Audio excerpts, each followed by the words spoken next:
Hey guys, it's Jay from UKSN Admin.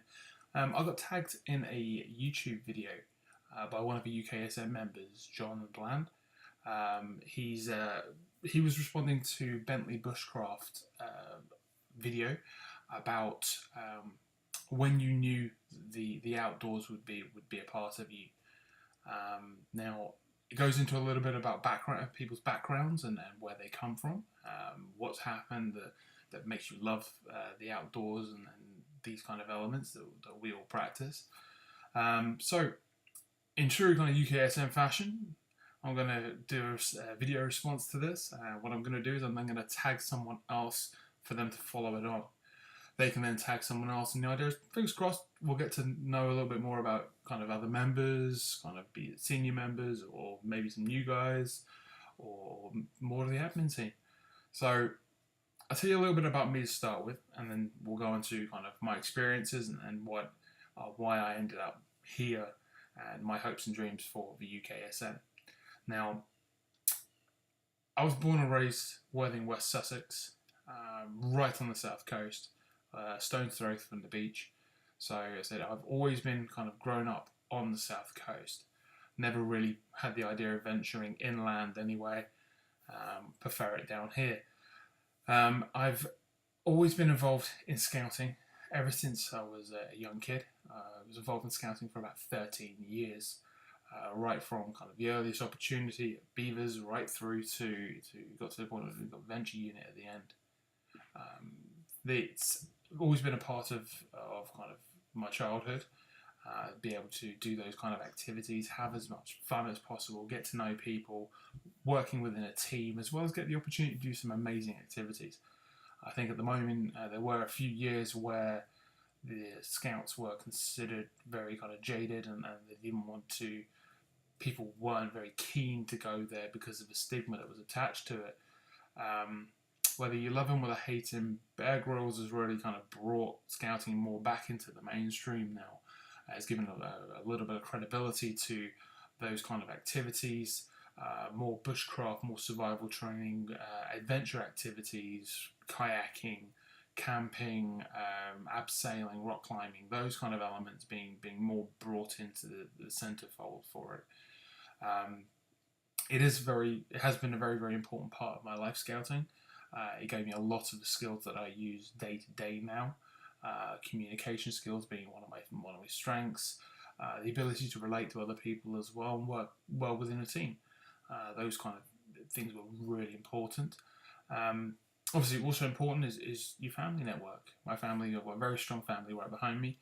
I've got my sister was let's say she tried brownies for about 5 minutes and then got fed up because literally she wasn't having as much fun as it looked like all the guys were having in scouting.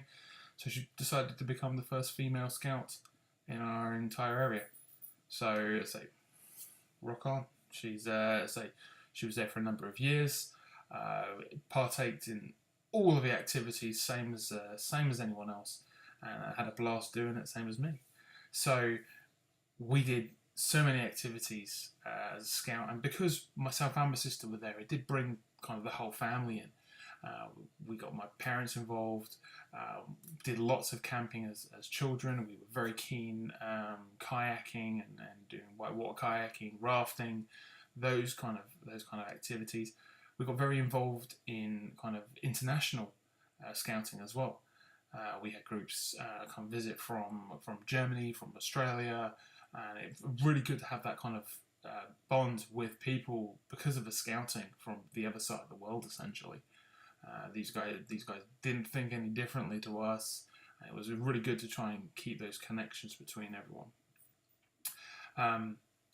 So I'd say camping and these kind of skills and the communication and team working really helped when I left school and I applied to become a police officer with Sussex Police. Now, a lot of my background, my experience for the prepping and the kind of emergency survival side comes from my police experience. I was a response officer, so I was the one dealing with the 999 calls. Blue flashing lights flying everywhere. Amazing fun if you ever get the chance to do it. A lot of paperwork though. So one of the main incidents that happened with me when I was in there was actually I was involved in a training exercise for a biohazard kind of terror kind of event. I was in training at the time, so what they did was basically just needed some kind of victims that didn't mind hanging around for a day. So we were basically taken to a decommissioned nuclear bunker in King's Standing in East Sussex. Basically given a bit of a brief. So-and-so had a headache, this person, you feeling nauseous, you're acting hysterical, okay, go crazy. And that's pretty much what happened. We just kind of sat back, and it was all about how the police officers that responded had to use the right protocols. They had to try and calm us down, they had to kind of explain what was going on, but also kind of make sure that we weren't presenting a danger to them as either. They're all kind of done up in hazmat gear, and that kind of element where they're testing their own response to a situation. And from my point of view, it really did open my eyes, because I saw from a victim's point of view, in the safety of a training exercise, I got to see how serious these events could be, and I saw the police response and how professional they were. And even the best case scenario, everything went perfect, there was still going to be kind of problems and injuries and stuff like that. So it did really kind of hit home that this was a training exercise, yes, but it could have been anywhere. It could have been any public space. There are people out there that want to do that kind of damage. So it really did open my eyes. That kind of led me very much into the kind of the prepping, survivalist kind of thing. And that kind of, a lot of my bushcraft and survival training that I had came from the scouting. So it kind of moved me more into the prepping kind of element as well. So I've got the survival, bushcraft and adventure training all from the scouting, which I've continued all of my life. And then I had the prepping side come from my experience with the police. I had a lot of kind of scary moments with the police, some exciting moments. I learnt a lot. I've met people on the worst days of their lives. I've met people on the best days of their lives. It's a kind of very much a very open kind of concept when you're dealing with so many people in so many vast different situations. I was with the police for just under 2 years. I then moved out to Hampshire to become a police community support officer, which I really enjoyed. Slightly different change of pace, but I wanted to kind of get more involved in the community thing, try and prevent the issues happening before, rather than just dealing with the issues afterwards. Got very involved in working with schools and the community activities there. Wasn't there for a massive amount of time, but I left the police completely and went to go and work for a company, a care company in West Sussex, dealing with kids with emotional behavioural problems. Now, I had some experience. I had the experience with this company working with the police, so I kind of knew what I was getting myself in for. Whilst I was there, I qualified for my NVQ3 in health and social care. I worked basically 7 days on, 7 days off, looking after a number of children, which ranged in ages. You could be as young as 7, could be as old as like 17, 18. These are children that couldn't function in normal kind of schools or normal foster care or something like that. So they had that kind of more of a slightly high-end kind of requirement. We lived on site with them.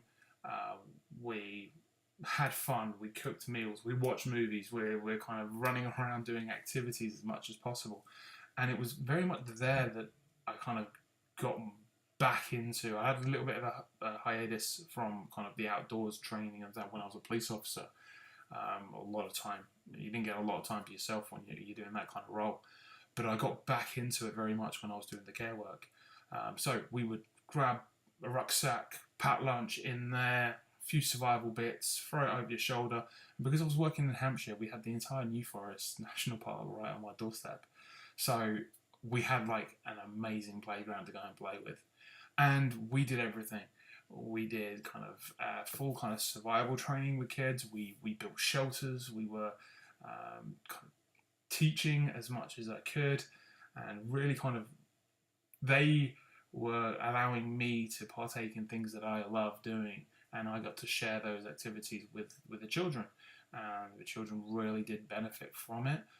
We had kids make drag stretches, some really, really kind of positive things. Working as a team was another thing that we were a big emphasis on. A lot of the kids had kind of social problems, so they weren't able to communicate as easily, and had issues, kind of trust issues with adults as well as children. So it was good to try and get some kind of networking and kind of building of trust and bonds with those kids, with us as well as each other. So it was a really kind of positive thing to do. I really enjoyed it. The best part about that company, I married her. She was one of the managers, senior manager at one of the units. And my wife Sarah. We've been married for 5.5 years now.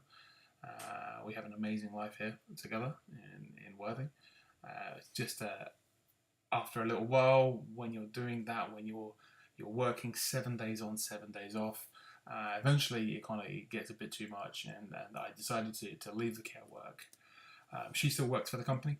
She's still plodding along, trying to kind of running a whole unit. She's in charge of 50 staff, so she's she does what she's very good at what she does. I opted out and left to go and do something else. I now work for a water utility company down here in southeast. It's very, very kind of rewarding job. So it's completely different to what I've been doing before, which I like. I like a different challenge. So it's been really interesting. And obviously now we've got the UKSN as well, which obviously has been a big part of my life for the last couple of years. It has been a whole manner of roller coaster.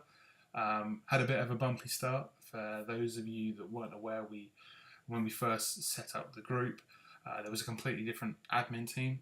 I was brought in by Glyn, who originally set up the group, and basically what happened was the old admin team, there was some kind of disagreements in the direction that we should go, and it ended up with the group being absolutely deleted off Facebook. Essentially everything was wiped, the members were kicked out, the posts were deleted, all the other admins and moderators have been kicked out. The only person they couldn't kick out was Glyn, because he generated the group in the first place. So from that point we went back to absolutely nothing. At that point we slowly started building back in. Glyn got me back in. We started building on a stronger admin team, so we brought in Scott James and John Myerscroft. We brought more and more kind of people in, and we're now going from strength to strength. We're at a point now where we've got over 500 members. We've got a lot of different things in the pipeline about what we're going to be doing over the next year. We've had social events, we've had camps, we've got another one coming up shortly, Southern Camp, which again, we're now stepping off the digital platform and into kind of the real world, which is kind of like a massive kind of step. For a lot of groups stay online, don't really go any further than that. We are really kind of wanting to push the boundaries and make this into the kind of like a true UK-wide network. And I think from the responses we're getting, people are very, very happy about that.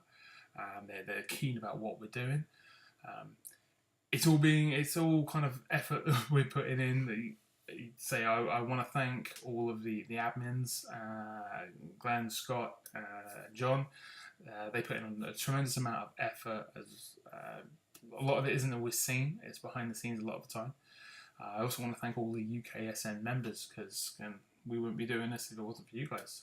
I also want to thank all of the SN1 members. Now, for those of you that aren't aware, SN1 is our premium group.